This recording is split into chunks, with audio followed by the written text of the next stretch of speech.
Hello दोस्तों, welcome करते हैं अपने एक नए ब्लॉग्स पे। तो आज बात करने वाले हैं एसएससी जीडी में मैथ की तैयारी कैसे करें।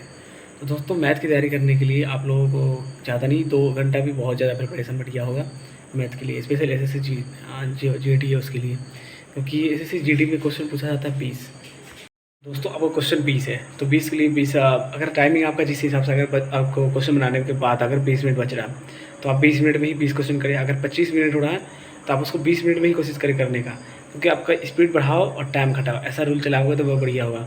और ये तभी आएगा जब ये आपको प्रैक्टिस मैथ में ज़्यादा होगी बढ़िया। और मैथ में प्रैक्टिस करने के लिए आपको बहुत सारा प्रॉब्लम भी होता है, क्योंकि अधिकतर क्वेश्चन को लोगों को बनता नहीं है। और प्रैक्टिस कैसे करें, तो ये प्रैक्टिस के लिए तो प्रैक्टिस बुक भी मिल जाता है, तो आप उसको भी परचेज कर सकते हैं। या फिर दूसरा एक आर एस अग्रवाल का भी बुक आता है जो बढ़िया है, वो आप एसएससी जीडी की तैयारी के लिए। उसमें बहुत सारा 100-150 क्वेश्चन होता है। आप अगर एक दिन भी प्रैक्टिस करते हो, वहाँ पर 90 के करीब भी करते हो, अगर 120 में से या 100 में से, तो भी बढ़िया माना जाता है। तो आप उसकी तैयारी कर सकते हो। अब बच सकता है चैप्टर के बाद। तो दोस्तों, चैप्टर के लिए सबसे ज़्यादा क्वेश्चन पूछा जाता है तो प्रॉफिट एंड लॉस है। और अगर प्रॉफिट लॉस और रेशियो एंड प्रोपोर्शन, अगर ये 2 चीज़ में अगर आपका मैथ में क्लियर है तो आप ये समझ लो कि आपका मैथ अधिकतर क्लियर ही है, क्योंकि ये दोनों चैप्टर ही बेसिक हैं। अगर ये आप बढ़िया से अगर इसका कॉन्सेप्ट समझ गए तो हर क्वेश्चन बन सकता है, चाहे वो टाइम एंड डिस्टेंस चैप्टर में हो, चाहे टाइम एंड वर्क में। तो और ये से भी क्वेश्चन पूछता है 1-2 क्वेश्चन, टाइम एंड वर्क से भी 1-2 क्वेश्चन पूछता है, और टाइम एंड डिस्टेंस से भी 1 या 2 क्वेश्चन पूछता है। एंड प्रॉफिट एंड लॉस से सबसे ज़्यादा क्वेश्चन पूछता है, 4 से 5 क्वेश्चन।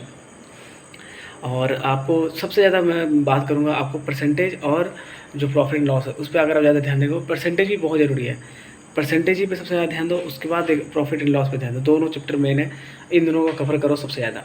उसके बाद आपको रेशियो एंड प्रोपोर्शन का भी थोड़ा सा कॉन्सेप्ट रखना होगा, उसको सब मर्ज करोगे फिर एक बढ़िया सा तुम लोगों को जितना सारा क्वेश्चन होगा सारा चीज़ बन जाएगा। और आपका जो शुरुआत है वो है नंबर सिस्टम से। तो नंबर सिस्टम को एक बार देख लीजिए, क्योंकि आपका जो कैलकुलेशन है वो सबसे ज़्यादा वहीं से स्टार्ट होगा। तो आप लोग वहाँ नंबर सिस्टम पहले पढ़ लीजिएगा, क्योंकि उसमें बहुत सारा रूल है, जो बेसिक रूल है वो दिया हुआ है, तो बढ़िया होगा। और क्या बच गया, चैप्टर एक क्षेत्र मिति से भी क्वेश्चन पूछता है, 1 या 2 क्वेश्चन।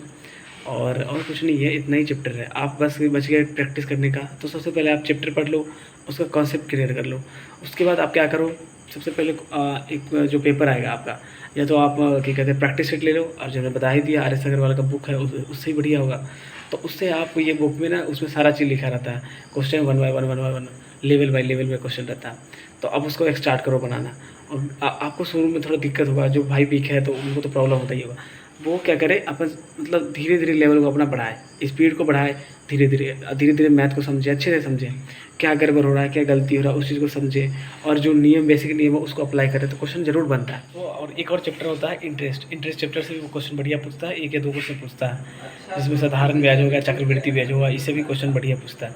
तो आप लोग इसका भी प्रिपरेशन करें। और इस सबका सबसे बड़ा मुख्य शास्त्र या ब्रह्मास्त्र कहो तो वो परसेंटेज चैप्टर ही है, क्योंकि उससे ही सारा चीज़ का लिंक होता है। तो एक बार परसेंटेज क्लियर कर लियो तो वो बहुत सारा अच्छा क्वेश्चन बन जाएगा। और दोस्तों, मैं इस पर एक और वीडियो लाऊंगा जिसमें आपको परसेंटेज का बढ़िया से चैप्टर सब क्लियर कर दूंगा, तो वो आप लोगों को समझने में और ज़्यादा हेल्पफुल होगा। मिलेंगे फिर एक नए वीडियो में, तब तक के लिए बाय, जय हिंद। और आप कमेंट कर सकते हो, दूसरे चैप्टर पे भी वीडियो आएगा। और दोस्तों, मैं अभी ट्रेनिंग वीडियो में देख ही सकते हो आप, बाकी ज़्यादा आपको बताने की जरूरत नहीं है। आप मेरे चैनल पर अगर रेगुलर देखते हो तो आपको पता ही होगी मैं कौन हूँ। मिलते हैं फिर एक नए ब्लॉग में। जय हिंद भाइयों।